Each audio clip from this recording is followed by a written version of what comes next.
उद्गीत प्राणायाम। नमस्ते दोस्तों, आज की इस वीडियो के अंदर आप सबका एक बार फिर से बहुत बहुत हार्दिक स्वागत है। प्राणायामों की श्रृंखला के बारे में हम विचार कर रहे थे। हमने अनुलोम विलोम, कपालभाति, भ्रामरी प्राणायाम, कई प्रकार के प्राणायाम आपको शूट करके दिए हैं। आज बारी है उद्गीत प्राणायाम की। उद्गीत प्राणायाम करने के लिए आपको उसकी विधि को, उसके तरीके को, उसके बारे में कुछ विशेष बातें हैं जिनको जरूर नोट कर लेना चाहिए। और कैसे कर सकते हैं हम उद्गीत प्राणायाम, सबसे पहले हम वर्णन करेंगे उद्गीत प्राणायाम की विधि के बारे में। उद्गीत प्राणायाम करने के लिए आपको एक आसन का तो देखो हर प्राणायाम में चयन करना ही पड़ता है। अगर आप सभी प्राणायाम को लगातार कर रहे हो तो एक सुखासन या पद्मासन या बैठने का कोई भी आसन आप चयन कर सकते हो। आराम से बैठ जाओ, विधि को थोड़ा फोकस करना, ध्यान करना। अपने हाथों से आप निर्माण करोगे ध्यान मुद्रा। मुद्राएं बहुत सारी होती है, लेकिन वायु मुद्रा और ध्यान मुद्रा मुख्य रूप से करवाई जाती है। अब इसके पश्चात आपको लंबा गहरा श्वास भरना है। मुझे देखकर भी इस प्राणायाम को संपन्न कर सकते हो। लंबा गहरा श्वास भरेंगे। 3 से लेकर के 5 सेकंड में आपको अपने डायाफ्राम तक पूरा अच्छे से श्वास को भर लेना है। लयबद्ध तरीके से 15 से लेकर के 20 सेकंड में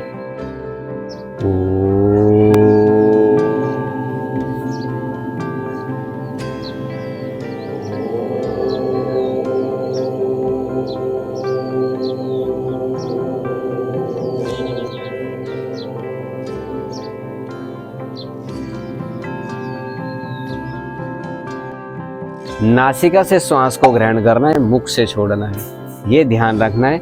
उद्गीत प्राणायाम करते समय लोग बाग गलती यही करते हैं, नासिका से भरते फिर नासिका से ही छोड़ देते हैं।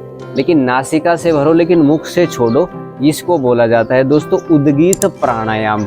और इस प्रक्रिया को लयबद्ध तरीके से 3 से लेकर के 5 सेकंड में पूरा अपना फेफड़ों में अच्छे से इनटेक कर लो। और 15 से लेकर के 20 सेकंड में ओमकार की ध्वनि के साथ इसको बाहर की तरफ आप छोड़ते चले जाएंगे। इसी को दोस्तों बोला जाता है उद्गीत प्राणायाम। करना कितना सिंपल है, बहुत ही आसान है। इस प्राणायाम का अभ्यास आप लगभग 3 मिनट में 7 बार तक आसानी से कर सकते हैं। आपके शरीर के सामर्थ्य के हिसाब से आप इसको 2 बार, 10 बार, 20 बार, 25 बार, और असाध्य रोगों में तो इस प्राणायाम का अभ्यास लगभग 10-10, 20-20 मिनट लंबा ही करवाया जाता है। क्योंकि देखो रोगों को समाप्त करने के लिए हमको ने परम तत्व से जुड़ना पड़ता है, और उद्गीत प्राणायाम हमको परम तत्व से ही जोड़ देता है। भी उद्गीत प्राणायाम की हमने आपके सामने एक्सप्लेन कर दी है। इस प्रकार से आप ओम का उच्चारण करते हुए उद्गीत प्राणायाम को संपन्न कर सकते हो। अब 5 लाभों के बारे में दोस्तों हम चर्चा करेंगे कि उद्गीत प्राणायाम से कौन से वो चमत्कारिक और गुप्त लाभ है जो आप करोगे आपको हो जाएंगे। देखो सबसे पहले तो आपको उद्गीत प्राणायाम का अर्थ समझना होगा, तभी तो आपकी उसमें रुचि क्रिएट होगी। उद्गीत ओमकार को ही बोला जाता है, और छांदोग्य उपनिषद के अंदर भगवान के नाम को ही उद्गीत बोला जाता है। यानी कि आप परमपिता परमेश्वर को पुकार रहे हो। जैसे एक छोटा बच्चा अपनी माँ को पुकारता है, उसी प्रकार से आप भी उस परमपिता परमेश्वर को पुकार रहे हो। अगर आपके हृदय के अंदर विश्वास है, सच्ची भावना है उस परमपिता परमेश्वर के प्रति, तो आपको फायदा कैसे नहीं होगा, फायदा भी आपको होगा। अब सबसे पहला जो लाभ है उद्गीत प्राणायाम का वो ये है, जब आप उद्गीत प्राणायाम का अभ्यास करोगे तो अनिद्रा नाम की समस्या आपकी समाप्त हो जाएगी। बहुत सारे लोग हैं जो रात के समय ये समझ लो उल्लू की तरह जागते रहते, घूमते रहते, फिरते रहते, उनको नींद ही नहीं आती है। अब उद्गीत प्राणायाम 10-15 बार तक अभ्यास करो, अनिद्रा इनसोम्निया की जो समस्या है आपकी समाप्त हो जाएगी जड़ सहित। ये इसका पहला लाभ है। दूसरा लाभ है उद्गीत प्राणायाम का, जो भी व्यक्ति उद्गीत प्राणायाम का विधि पूर्वक अभ्यास करता है उसकी ब्रेन की पावर इंक्रीज हो जाती है। क्योंकि इसमें हम अपनी शक्तियों को स्टोर करते हैं, और लगातार इसका लंबा अभ्यास करने से हमारा मन प्रसन्न रहेगा, शांत रहेगा, शरीर के अंदर ये स्टेबिलिटी को भी क्रिएट करेगा। उद्गीत प्राणायाम का ये दूसरा लाभ है। तीसरा लाभ है, जिन व्यक्तियों को फेफड़ों से संबंधित समस्याएं रहती है वो उद्गीत प्राणायाम में अपना श्वास पूरा डायाफ्राम तक अच्छे से भरे और फेफड़ों के माध्यम से, नासिका के माध्यम से अपने फेफड़ों से श्वास को बाहर की तरफ छोड़ते चले जाएं।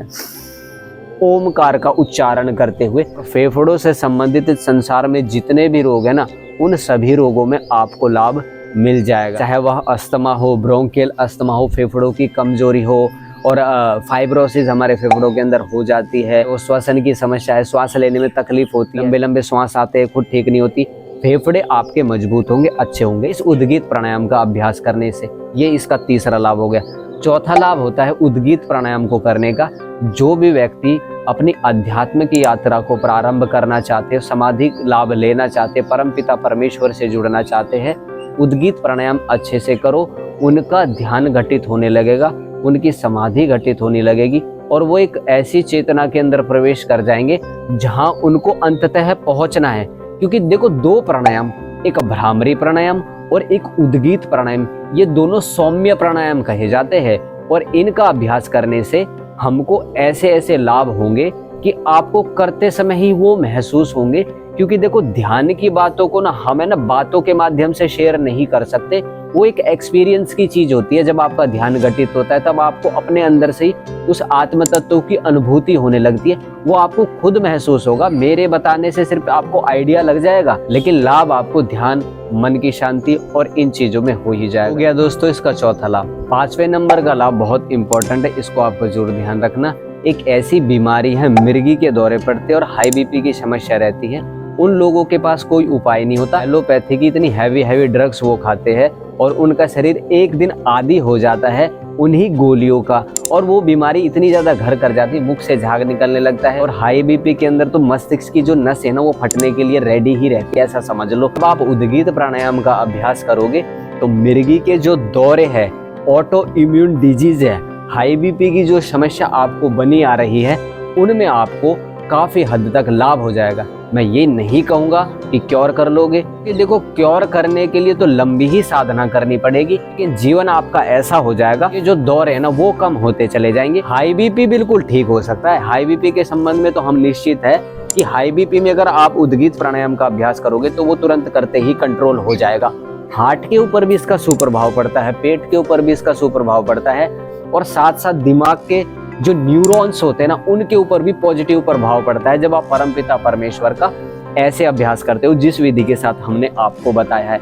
ऐसे दोस्तों आप उद्गीत प्राणायाम करना, आपको ये जो लाभ हमने बताया ना, ये लाभ आपको संपूर्णतः हो ही जाएंगे। इसमें सावधानी आपको क्या रखनी है, जिन व्यक्तियों की नासिका से खून आते हैं उन व्यक्तियों को इस प्राणायाम का अभ्यास नहीं करना है। और जब इस प्राणायाम का आप अभ्यास करो, अगर आपको कोई पीड़ा महसूस हो रही है तो अवॉइड कर देना उस क्षण के लिए, दोबारा अभ्यास करना।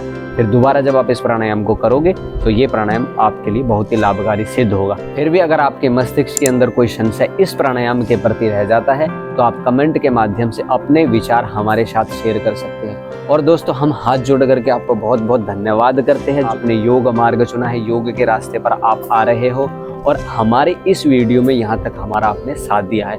अब दोस्तों, हम जाते जाते आपसे एक रिक्वेस्ट करते हैं कि ये वाली वीडियो बहुत इंपॉर्टेंट है, इसको आप देख लेना, जीवन में ये बहुत महत्वपूर्ण साबित होगी। अब दोस्तों, हम आपसे इजाजत चाहते हैं, आपसे मिलेंगे अगली वीडियो में। जब तक के लिए ओम शांति ही शांति ही शांति।